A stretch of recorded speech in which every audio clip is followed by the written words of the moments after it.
I'm okay, I'm fine. Kincana, Kincana, teng neng neng neng neng. Ku menahan rasa sakit, rasa sakit. Few moments later.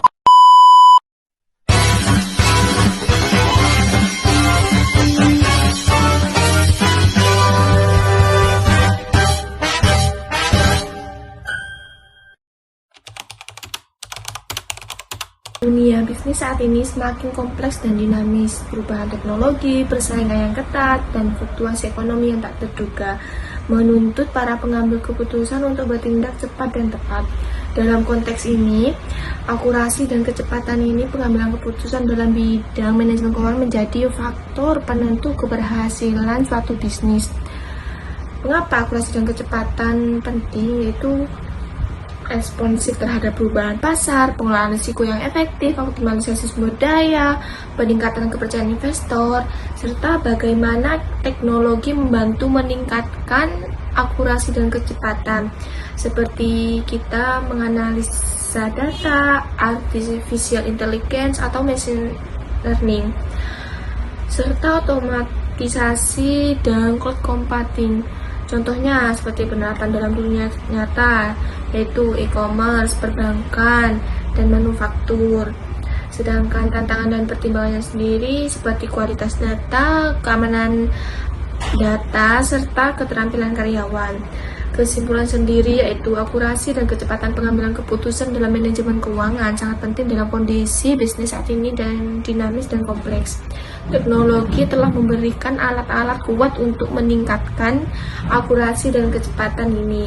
Namun perusahaan juga perlu memperhatikan kualitas data, keamanan, pengembangan sumber daya manusia untuk memaksimalkan manfaat dari teknologi.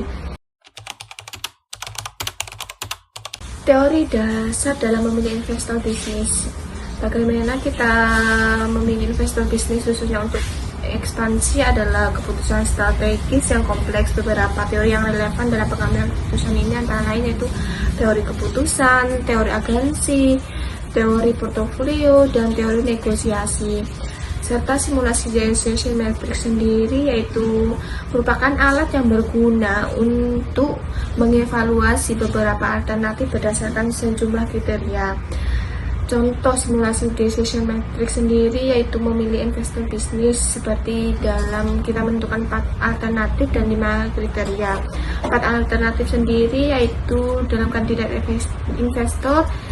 Yang pertama investor A, korporasi besar dengan pengalaman luas diberi industri yang sama, sedangkan B, venture kapitalis yang fokus pada startup teknologi, sedangkan investor C yaitu angel investor dengan jaringan bisnis yang luas, dan yang terakhir yaitu investor D dengan bank yang produk pembiayaan yang lengkap.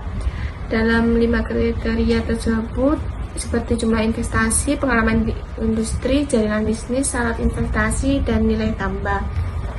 Serta pembobotan kriteria sendiri yaitu jumlah investasi dalam 30%, pengalaman di industri 25%, jaringan bisnis 20%, syarat investasi 15%, sedangkan nilai tambahnya itu 10%. Analisis berdasarkan simulasi di atas, investor A memiliki skor tertinggi yang menunjukkan bahwa investor ini adalah pilihan yang paling sesuai kriteria yang telah ditetapkan.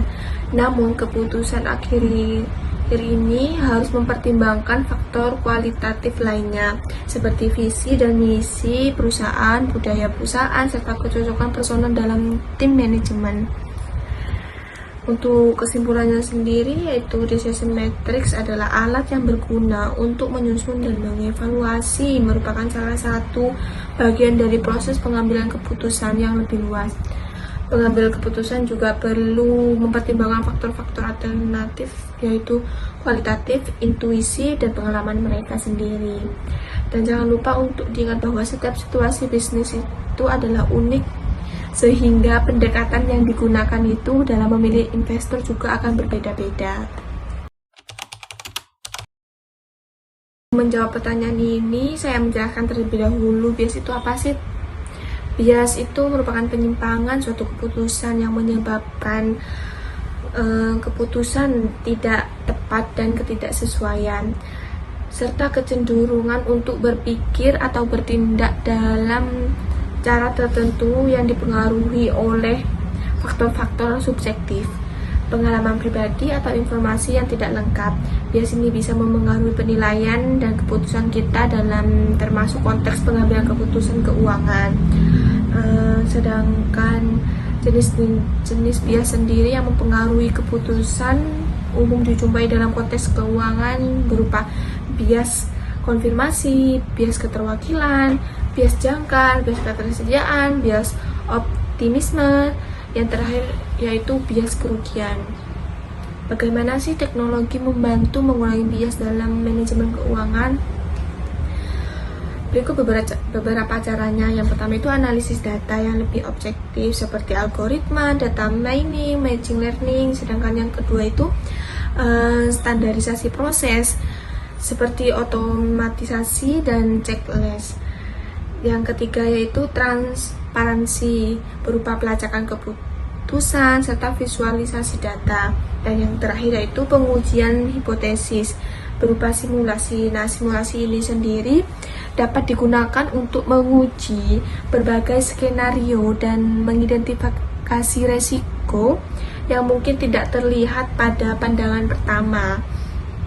Contohnya seperti bagaimana kita dalam manajemen keuangan penerapannya seperti sistem pendudukan keputusan, DSS, rabot advisor, atau analisis sentimen.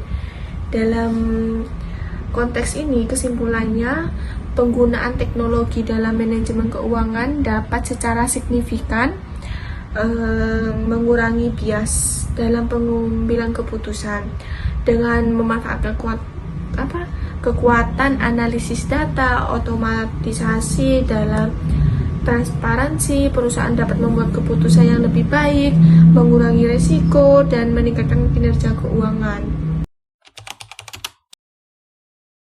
Memperkirakan probabilitas keberhasilan sebuah proyek investasi jangka panjang memang menjadi tantangan tersendiri bagi manajer keuangan karena melibatkan banyak variabel yang tidak pasti dan seringkali sulit diprediksi. Berikut beberapa metode yang digunakan manajer keuangan untuk memperkirakan probabilitas keberhasilan proyek ini investasi dalam jangka panjang. Yang pertama itu analisis sensitivitas berupa mengidentifikasi variabel kunci dan menguji berbagai skenario serta menghitung probabilitas. Yang kedua yaitu analisis nilai waktu uang atau time value of money berupa NPV, IRR atau payback period. Sedangkan yang ketiga itu analisis risiko berupa identifikasi risiko, penilaian risiko, mitigasi risiko. Dan yang keempat yaitu analisis SWOT seperti kekuatan, kelemahan, peluang, ancaman. Dan yang kelima yaitu konsultasi dengan ahli serta konsultan keuangan atau pakar industri.